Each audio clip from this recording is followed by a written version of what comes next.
aking pong mahiwagang pagsunod, mainit kong tinatanggap sa Panginoon. Sinasamantala ko po ang lahat ng bagay para kung ano man ang ibibigay sa akin na paramdam sa tao, sunod-sunod ko po itong maibibigay na detalye. Napakahiwaga po ng ating buhay sa ngayon. Dahil kung magkaminsan, kay lakas-lakas ng tao, kay biglang namamatay, nagkakaroon ng sagabal na karamdaman. Kaya kung ito man po kapraso kong pagbabalita sa inyo, bilang isang makasaysayan po ang ating buhay, para po tayong halaman.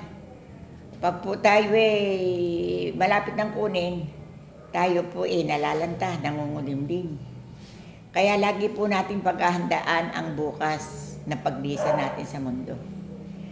Kaya kung ako man po laging nagbabalita sa inyo ng magandang batas patakaran, kinakailangan po sisinupin natin ang ating lahat ng bagay, kapaligiran, sa pakikisama, paninindigan sa tao.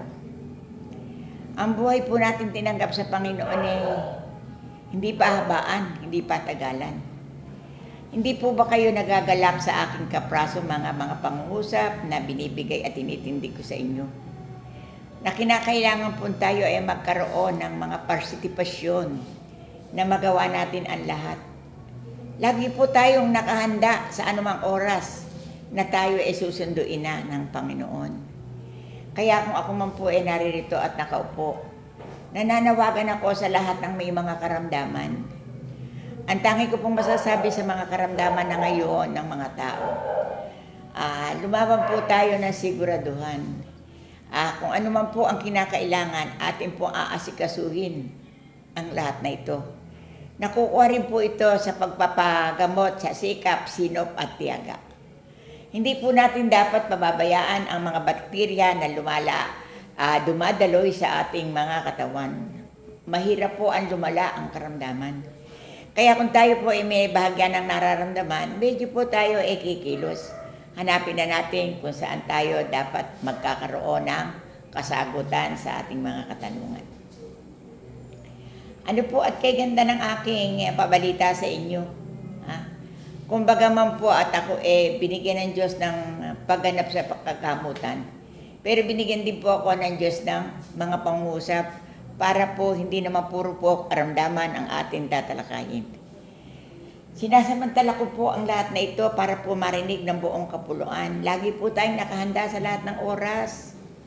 Kasi ang magandang pagkakataon po na bigayin ng buhay ng ating Panginoon. Bago pa lamang po tayo isinilang, may kanya-kanya na tayong akda oras na hindi natin kayang tawaran. Kaya tayo po tatalikod. Napakaganda po ng magaganap sa ating buhay. Lagi po tayong nakahanda. Lagi po nating isa sa isip ang buhay natin hiram lang. Kaya isang magandang pagpasok po sa inyong pintuan, Mother Paring na taga Bulacan, na sa tuwi-tuwi na nangungusap sa inyo at nagbabalita ng kalawakan, kapangyarihan at mangyayari sa buhay ng isang tao. Dito ko po isasaad sa inyo na talaga pong lagi natin kakausapin ng Diyos. Bibigyan po natin ng puang. Makikipag-ano po tayo palagi sa araw-araw, sa bawat oras. Kahit po tayo may ginagawa. Sana po ayusin natin ang lahat ng akda tungkol sa Panginoon para sa ating buhay. Na wala po tayong tunay na kakampi maliban sa Panginoon na lumikha sa atin. Magandang pagdating po ang lahat ng ito sa aking mga pangungusap. Lagi po tayong, kung tayo may mga pangako na tayo pupuntahan, itutuloy po natin ito kasi po ito po Diyos na rin po ang nagpapaisip kung saan tayo pupunta. Wala pong mangunguna sa atin kundi siya sa lahat ng oras. Kaya lagi niyo pong idadasal sa Panginoon na lagi kayong akayin, turuan, lubusin na ang paghawak. At lubusin nyo naman ang inyong paniniwala sa Panginoon. Napakabibigat po ng dumadapo sa ating mga dating ng karamdaman, iba't iba. Lalo po yung iba nagahol sa pagkain. Napakabigat po. Lalo po yung iba, nagahol sa tubig, mabigat din pong marating. Ang lahat po na ito, lagi natin sisiguraduhin. Sa bagay po, napakahirap po ng buhay natin ngayon. Pero naniniwala po ako na pag ang inyo pong pagsunod napakaganda, hahawanin po ng Diyos ang daan. Kaya dati po ang tinalakay ko tungkol sa tindahan ng maliit. Pero ngayon po ang aking tatalakayin naman tungkol naman din sa pag-aaral ng new generation na kinakailangang asikasuhin. Kahit na po kayo bata pa at mura pang kaisipan, mag-isip po kayo ng bilang hanap buhay. Huwag po kayo umasa sa kayo mamamasukan, magpapailalim. Kasi po ang tangi ko pong maituturo sa inyo mahirap po ang laging katulong. Itanong niyo po sa akin kung bakit. Pag po kayo ay pumasok ng katulong o bari mo, nandayuhan po kayo sa ibang bansa, di po ba? Nakakaramdam po kayo ng mga bigat na luha at pagtitiis sa lahat ng bagay. Kasi po, hindi niyo naman kilala yung inyong pupuntahan. Marami pong maiinit ang ulo at mabigat pong pakisamahan. Ngayon po, kung kayo po makakaisip ng munting hanap buhay dito sa atin, pag po iyan sinikap nyo, iyan po yayabong, kakapal, magkakaroon ng lumot, duktong-duktong na, at isa sa isip nyo kung ano ang kasunod na dapat gawin na. Ang tanging ang Diyos ang magpapagalaw. Ang akin pong muling pagbabalik sa inyo isang napakagandang pangyayari sa buhay ng isang tao. Dahilan na lagi po nating paghahandaan ang bukas. Ipaghalimbawa mo naman po sa ating mga kapritsyo. Nananawagan din po ako sa buong kapuluan na sana po kung kayo man may konting pondo, huwag pong masyadong ibuhos ang kapritsyo. Kasi po nakita niyo naman po, dumating sa atin ang biglaang pangyayaring kalungkutan ng ating bansa. Kung tayo po kahit papano merong konting pagsisikap, pagtitipid, kung saan lang po ba talagang umabot ang ating buhay hanggang doon na lang. Kesa naman po tayo gaganap na napakalaspag natin. Ngayon po, tuloy-tuloy po ang hudyat ng Panginoon sa akin. Ang sabi po ganito, kayo aking mga anak ay aking hinawakan. Kayo aking anak ay aking mga sinisigawan. Kung ako man nangungusap sa inyo, sana papakinggan nyo kahit kapraso man lamang para kayo naman aking mga anak, mahawan ang daan. Matapos na kayo sinabihan ko sa araw na ito, tutukuran ko kayo mga anak, pakinggan nyo sana ako. Ganon din naman sa mga bilang takbo ng pakisamahan sa pamilya, kamag-anakan. Hindi po ba ninyo alam na ang pakisama isang mapakalaking pondo at kayamanan? Meron po akong idudugtong sa inyong salita, kagaya po ng ating mga cellphone. Kinakailangan po yung mga number na yan, iingatan po ninyo. Kahit na po, ilagay niyo po kung marami po talaga na kayo mga nagiging kakilala. Di po ba, kung minsan bibigyan na kayo sa kaprasong papel. Iyan po, ilalagay niyo sa isang lalagyan. Kasi bukas makalawa, kung kayo mga ilangan sa mga kakilalang nasakbat ninyo, matatawagan niyo po. Alam niyo, ang pag-iimot po, pagsisinop, kapatid ng kayamanan, pondo. Iyan po ay makapagbibigay sa atin ng subaybay, suporta. Kaya kung kayo man po naririyan sa nasa malayong mga nandadayuhan ng mga hanap buhay, samantalahin niyo po ang inyong hanap buhay, weather lamang po yun. At ganun din po naman na kinakailangan na kung kumikita po kayo, huwag niyo po uubusin lahat. Bibigyan niyo rin po ng self-control na meron kayong kapra-kaprasong tinago. Para kung kayo magbalik sa bansang Pilipinas, may puhunan. Or either kahit saan po ng mga bagay-bagay. Ako po isang taga-Bulacan na laging nangungusap at laging nauutosan ng Panginoon. Sa totoo po, itong gabi na ito, hindi ko po gusto na ako tumindig dito. Pero ano po ang ginawa niya? Tinawagan niya po ako sa pamamagitan ng utos at tudya. Kaya alam ko po na may mahalaga siyang sasabihin sa akin sa ngayon. Sa ngayon po, ang mga tao, ang kamatayan po ngayon ng mga tao sa sakit na. Dahil na nakikita ko na po sa kapaligiran ang paragos ng mga karamdaman ng tao. Ito ito po sa dama ko, hindi na po sa COVID, kundi tunay pong karamdaman ng mga tao sa mga colon cancer, sa mga prostate, sa dugo, yung mga matatanda na, yung mga may diabetes. Kaya isang maluwalhating pagbati po sa inyo ang aking sasabihin. Huwag na po kayong malulungkot kung sakali man po na halimbawa mo, meron pong may karamdaman sa inyo, nawala na, pumanaw na. Kasi po, yun po pasalamatan nyo sa Panginoon. Itanong nyo po sa akin. Sa totoo po, napakibigat po ng may karamdaman. Araw-gabi, hindi kayang ipaliwanag ang kirot, ang hapdi, ang pag-iisip, panlulumo. Ngunit kung ito po talagang biyaya na ng Panginoon na kinuha na sa atin, pasalamatan po natin yan.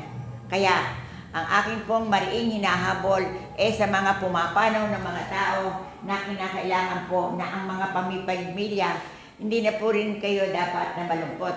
Bagkus po, pasalamatan niyo po dahil binigyan na po ng Diyos ang wakas ng kanilang buhay.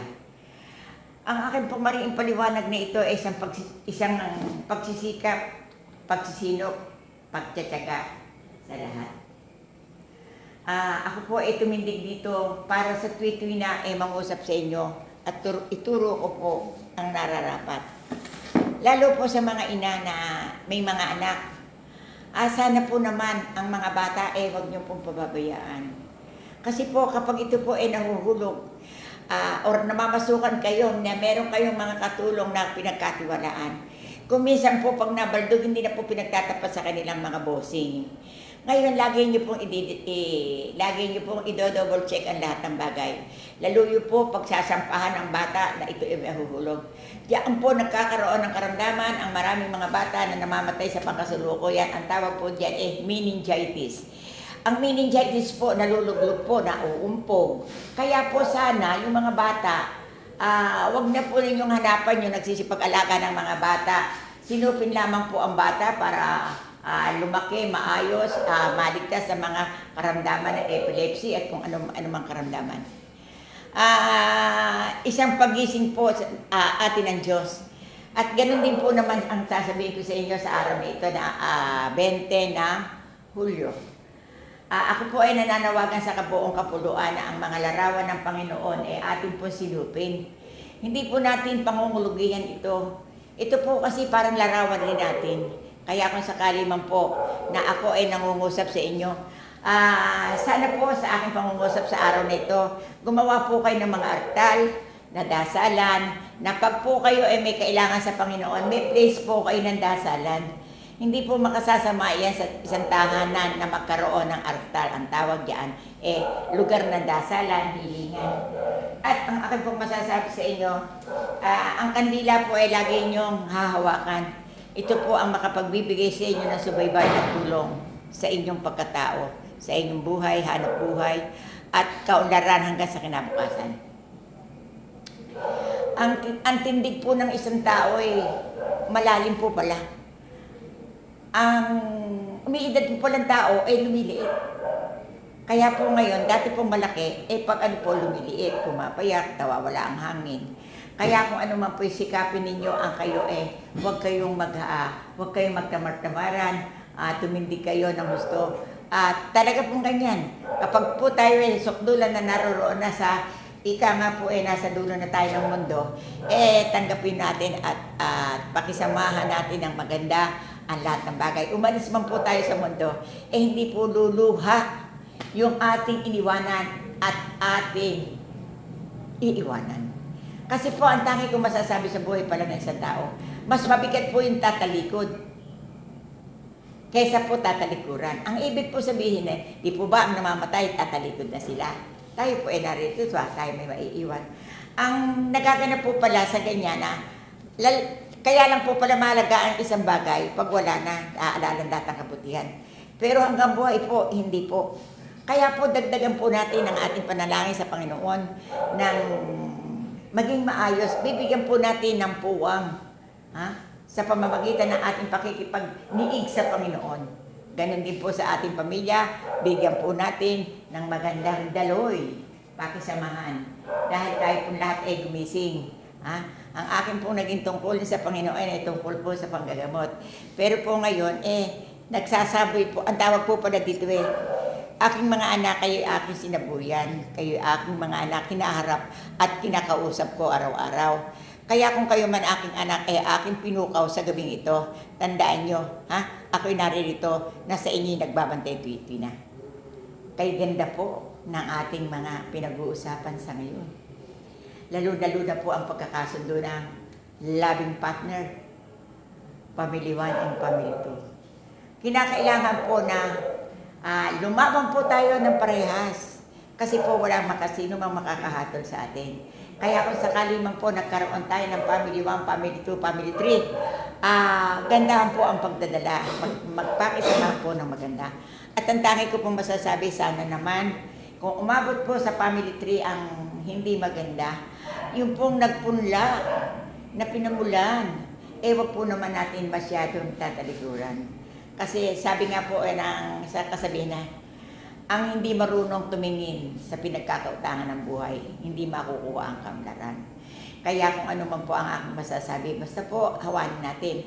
Kagaya po sa kapanahunan ngayon, ang tangi ko pong mababanggit sa inyo, sana po, yung mga libingan ng mga minahal natin, huwag nyo din pong bababayaan. Sisilipin nyo po, aayusin nyo. Ngayon ko po naintindihan ang lahat ng bagay, hindi po pala isa lang ang tutuunan natin.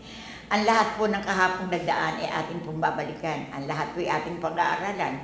Kaya po ako si Mother pa rin sa Tuwituina, lagi po akong maraming balita sa inyo. Na ito po lahat na ito hindi ko ginusto. Ito po dahan-dahang hinuhudyat po sa akin ng Panginoon para matutuhan ng mga tao. Kung bagaman po at ako'y nagbalita tungkol sa bigay ng Panginoon, ang akin naman po ibabalita ngayon ay ganito. Ito pong mga usong sumasakit po itong leeg neto, nagkakaroon po ng bukol. Sana po, maintindihan ninyo na ito po pala ay nagkakaroon lamang ng pondo. Kaya ito, kung nagkabukol, ang singa po ganyan na simple-simple lang, para po bang mannerism. Ganun po, may minutes po yun. Kasi po pala sa experience ko po, kapag po ganun ang ginagawa nyo, ito po palang nanggagaling dito ng mga sinusitis dahan-dahan. At ito pong pinakatubo dito, aakyat po yan. Pakarami ko na pong karanasan sa mga bukol, mga karamdaman, at iba't iba pa. Kung babalik po tayo sa tunay na kasaysayan dito po sa lalamunan, ito pong right and left, kinakailangan po ito na ilalabas po natin. Halimbawa mo po, nakipag-usap tayo, umubo po kayo, huwag niyo pong pabayaan na yung phlegm lumabalabas na may bakterya, huwag i-excuse po tayo at ilalabas po natin or napkin, ayusin po natin. Sa madalit salita po, sa aking mga pahayag sa inyo, marami po kayong matututuhan. Ang hindi ko lang po makuha sa inyo yung mata. Kasi po talaga, wala po tayong magagawa. Ang lente po pag naubos, wala na. Ang laman naman po ng tao, pag natuyo na, mahirap na rin po. Ang nagaganap po sa ating mata, para po ba yung kay Mito? Yung po ba dahon sa liwa? Yung pong kay Mito, di po sa liwa yung dahon. Bata pa yung dahon. Pag po nangulumpot na tuloy, na po yun, tuyo na lahat. Kaya nga po, lagi po ninyong babasain ang inyong mata, iingatan ninyo, magbabitamin kayo. Hindi po masama ang mag-ingat. Ngayon, ang aking pong pinaliliwanag sa inyo na paulit-ulit, nagmamahal lang po ako sa inyo. Yung pong natuklas ko po sa semi-psoriasis, ang gabot po pala sa semi-psoriasis sa tubig na may asin. Pagkatapos po noon, star margarine. Ano po bubuelo. Dati po kasi po, ang semi-psoriasis po, wala po yung kalapat. Wala pong kagalingan. Sa bagay po, kung itatanong niyo ako, marami na po akong naging karanasan sa karamdaman. Pero ngayon po, kung sakali man kayo ay nasa dulo kayo ng mundo, eto po, yung pumili kayo ng isang star margarine kanya-kanya, i-haplos niyo po yan. Napakabisa po. Ipaghalimbawa mo po kayo, mayroon pong galis aso. May yung pong mga ina-ina dyan, na mga may alagang aso. Kasi iyan hindi tama sa mga bata. At yan pong pusa, may bakterya po yan. Ngayon, tuturuan ko din po kayo, yung tubig na may asin, pakuluin nyo, tapos po hugasan nyo, kumuha po kayo ng labakara, punasan po yan. Pagkatapos po, kumuha po kayo ng harina, pulbusan nyo po yan. At saka nyo po lagyan ng star margarine. At saka pagkatapos po, hugasan nyo. Maganda po ang magaganap. Lalo na po yung mga, ang tawag po ba doon honey. May mga hanip na po yan. Kaya kung hindi nyo po nakikita, bakit naman po nyo titiisin yung mga bata na talagang naglalangib na? Kahit po ako malayo, hoy, mga nakikita ko yung mga sakit na, mga nanay-nanay dyan. Hindi ko naman po sinabing pabaya, kasi po wala pong pabaya, puro po nagmamahal yan. Dapat po na sinupin natin ang lahat. Kaya ang tangi kong masasabi sa inyo, dugtong-dugtong po ang lahat ng bagay sa pagkatao. Lalo na po dito sa spinal neto, hanggang number 5. Iyan po minsan po, susumpong po yan para po manlalapad dito. Tapos po, sasakit po yung dali. Huwag niyo na pong pahirit sa iba. Kayo lang po ang mag-pray, ganyan niyo lang po yan. Ito po kasi ang bida sa atin. Ito po left neto. Ito po natin nagdadala. Ako po nagpapasintabi sa inyo, mga kababaihan. Kasi po, ako po daingan. Sana naman huwag kayong marunong pa sa Panginoon. Hindi, meron akong mga na-encounter dito, marami Alam mo, pag nagkaroon ng cyst, nakakalungkot. Ang gagawin patatanggal ng lahat ng ngip. Dalawang suso. Bakit yun? Patatanggal. Kasangkapan ng katawan niyo yun. Mali. Hindi ngayon kayo may mga pera, sige. Pag-aaralan niyo mabuti, mga kapatid. At ganoon din naman sa ngipin. Sasabihin niyo, meron kayong amoy yung hininga? Huwag. Hanggat sa ngipin, merong buo. Huwag niyo pa bubunot. Kung pagbagawa siya ng dentista, sige, alagaan niyo dahil masarap ang ngipin na buo na may naninindigan at nakukuha lasa. Kasi pag naging pustisin na ipin nyo, wala na, huhumpak ito. Pero pag inilagaan nyo, ay mga kapatid, napakaganda ng aking mga paalala sa inyo na hindi nyo makakalimutan magpakailan pa man. Ang aking tanging mababanggit doon sa mga kalalakihan na may mga nananawagan ako sa mga may prostate. Hindi ngayon at galing na yung prostate niyo, ipa-double check niyo yan. Kasi yung bakterya nakapaloob doon.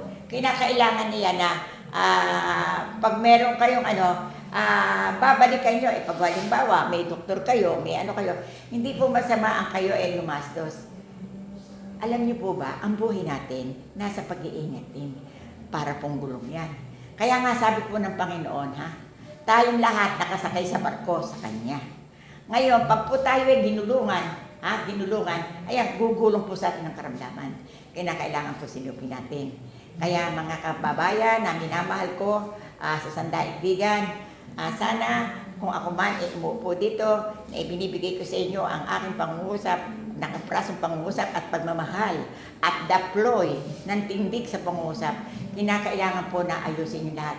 Kagaya po sa kuryente, pag po halimbawa mo, ang ilaw marami, papatayin nyo para po makatipid-tipid naman po sa kuryente. Huwag naman sana ngayon at yung mga nagbabantay sa mga bahay-bahay, makipagmalasakitan kayo sa inyong mga nilulukuban. Kasi kapag yan ay naubusan, wala na rin kayong paghahanap buhay. Yung mga pabrika, kinakailangan hindi basta yung kayo sumusweldo lang.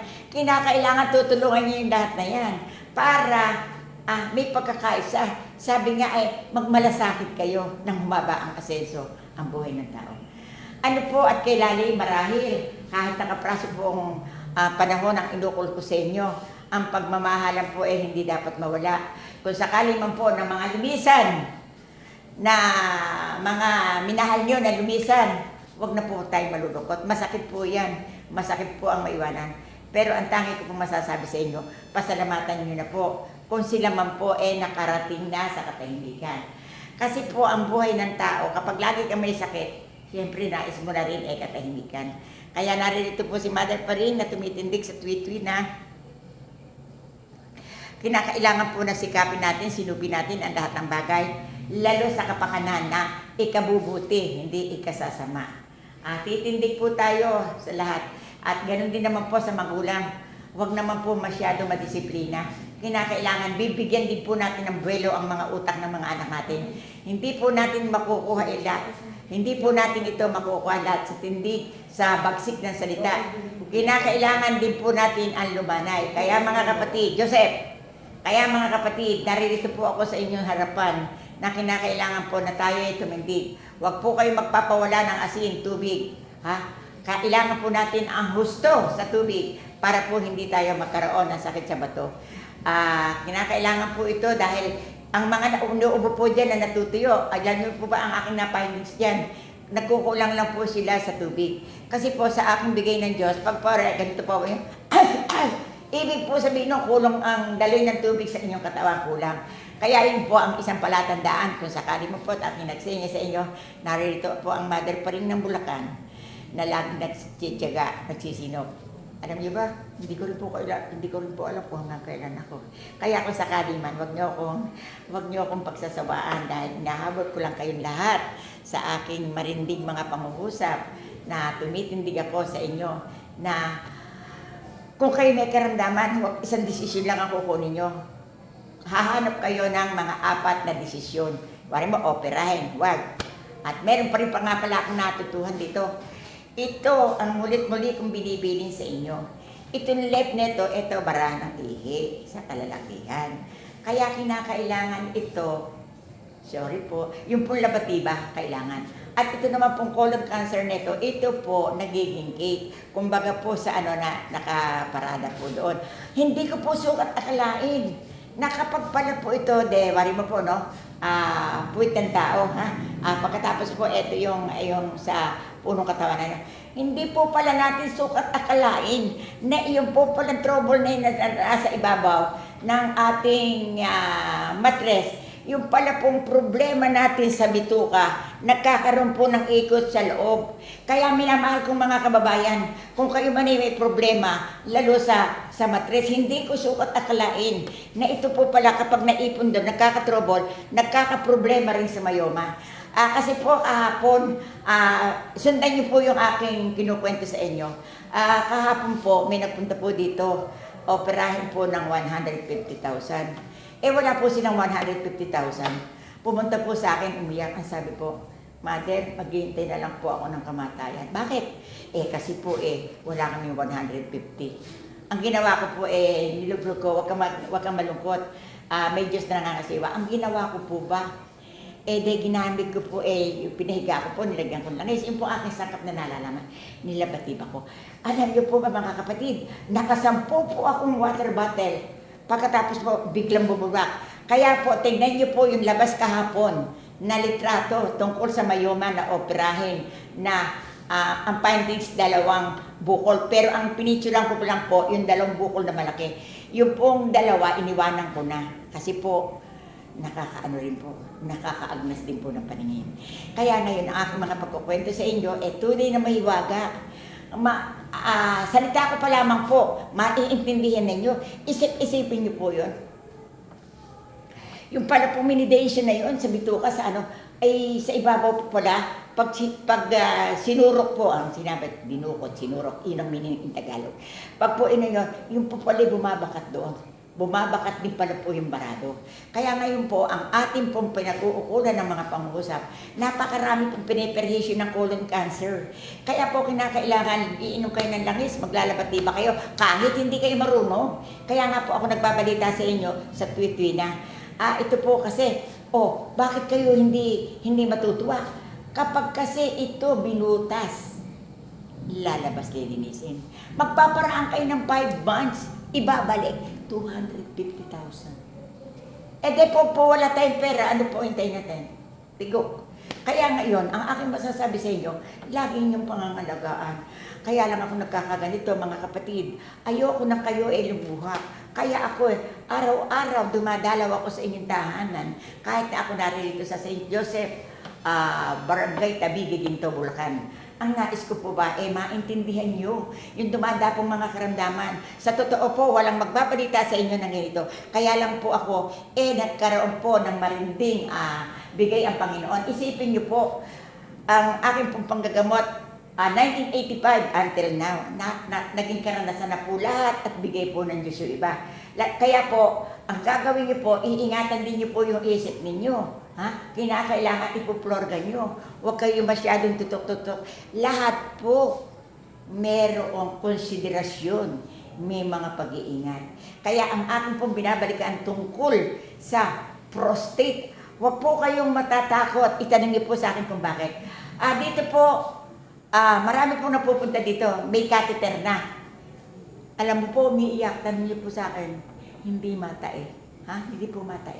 Kaya ngayon po, pag pumunta kayo kay mother pa rin, kahit na po kayo may catheter, humaharang po kasi sa puwit, kahit ano po gawin, di po ma-operahan kayo.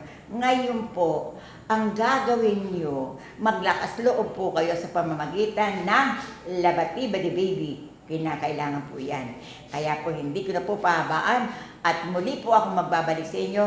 Kaharap ko kayo, patagilid ako, nakatalikod ako, as mother pa rin na humaharap sa katotohanan. Magpakatotoo lang kayo, ha? Magpakatotoo lang kayo, maaayos ang buhay nyo. Sige po, may kapraso po akong kanta na hindi ko po alam ang aking kakantahin. Ito po. Isa po.